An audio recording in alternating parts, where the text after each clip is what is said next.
Hello दोस्तों, कैसे हैं आप सब लोग। आज का हमारा नया टॉपिक है सिबिल स्कोर सेटलमेंट से खराब होता है। हाँ दोस्तों, कई दोस्तों की कमेंट थी कि क्या सिबिल स्कोर रियल में कम होता है अगर हम लोन का सेटलमेंट करते हैं तो ये जरूरी बात बहुत ही इंपॉर्टेंट है। अगर आपने भी लोन लिया है और आपने सेटलमेंट किया है या लोन नहीं भर पा रहे हो, तो अगर सेटलमेंट करने की सोच भी रहे हो तो एक बार इस वीडियो को देख लीजिए, जिससे आपको आने वाले तकलीफ से छुटकारा मिल जाएगा और भविष्य में क्या होने वाला है पता चल जाएगा। अगर आप लोन नहीं भर पा रहे हो तो ये वीडियो एक बार आराम से देख लीजिए। अगर इस वीडियो में पहली बार है तो सब्सक्राइब किए बिना मत जाना, क्योंकि आने वाले टाइम में ऐसी टिप्स मिलती रहेगी। दोस्तों, आप लोन लेने वालों के लिए जरूरी खबर, यदि आप कर्जदार है तो लोन सेटलमेंट करना अच्छा विकल्प नहीं है। दोस्तों, इसका कारण यह है कि यह आपको क्रेडिट स्कोर को माइनस में भी पहुंचा सकता है और पूरा प्रभावित कर सकता है आपके सिबिल स्कोर को। इससे भविष्य में दूसरा लोन पाना मुश्किल हो जाता है और कभी कभी मिलता भी नहीं है। दोस्तों, इसलिए अपने सभी विकल्पों का मूल्यांकन करना ना भूलें दोस्तों, क्योंकि ये एक बार आपने सेटलमेंट कर लिया तो उसके बाद आपके पास कोई ऑप्शन नहीं रहेगा दोस्तों।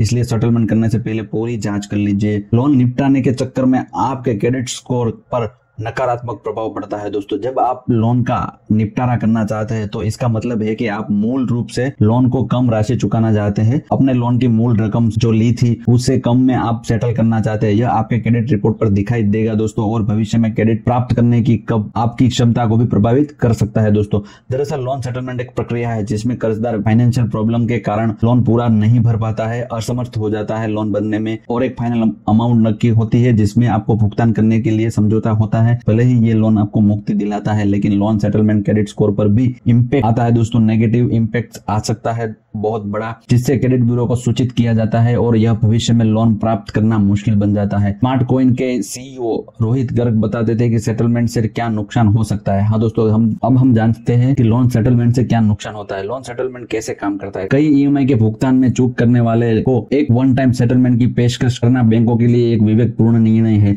वे हर मामले में ऐसा नहीं करते हैं, पर वन टाइम सेटलमेंट की पेशकश करने से पहले कर्जदार की फाइनेंशियल स्थिति का आंकलन करते हैं। इसका अर्थ है कि कर्जदार की चुकौती करने की क्षमता का पता लगाना। अगर बैंक को पता चलता है कि कर्जदार लोन नहीं चुका पा रहा है तो वे एक वन टाइम सेटलमेंट का निपटारा करने का विचार करते हैं। इसकी पुष्टि हो जाने के बाद ही लोन लेने वाले को एक वन टाइम सेटलमेंट का ऑप्शन दिया जाता है। लोन देने वाली कंपनी एक ही भुगतान में पूरा लोन का निपटारा करना सहमति होती है, जो कि बकाया लोन राशि के कम होता है, जो आपको भरना होता है उससे कम भरना होता है, और इस दौरान ब्याज और जुर्माने को भी माइनस किया जाता है। यह निपटारा राशि कर्जदार की चुकाने की क्षमता और स्थिति की गंभीरता का आंकलन करने के बाद तय की जाती है। अगर आपका लोन 1 लाख रुपए बाकी और आपके पास 20 या 30 हजार रुपए ही हो सकते हैं तो बैंक आपको वन टाइम सेटलमेंट का ऑप्शन दे सकते हो, जिसमें आपको निपटारा 20 या 30 हजार या 40 हजार में हो जाएगा। लेकिन भविष्य में आपको क्या दिक्कतें आ सकती है ये एक बार देख लीजिए। ये लोन सेटलमेंट का क्या प्रभाव पड़ सकता है। यदि आप कर्जदाता कंपनी के प्रस्ताव को स्वीकार करते हैं और लोन सेटलमेंट करने का निर्णय लेते हैं तो कंपनी आपके खाते को बंद करके क्रेडिट ब्यूरो को सेटलमेंट रिपोर्ट भेज देती है। यह प्रक्रिया सामान्य तौर पर चुकाए जाने वाले लोन से पूरी तरह अलग होती है, लिहाजा इसका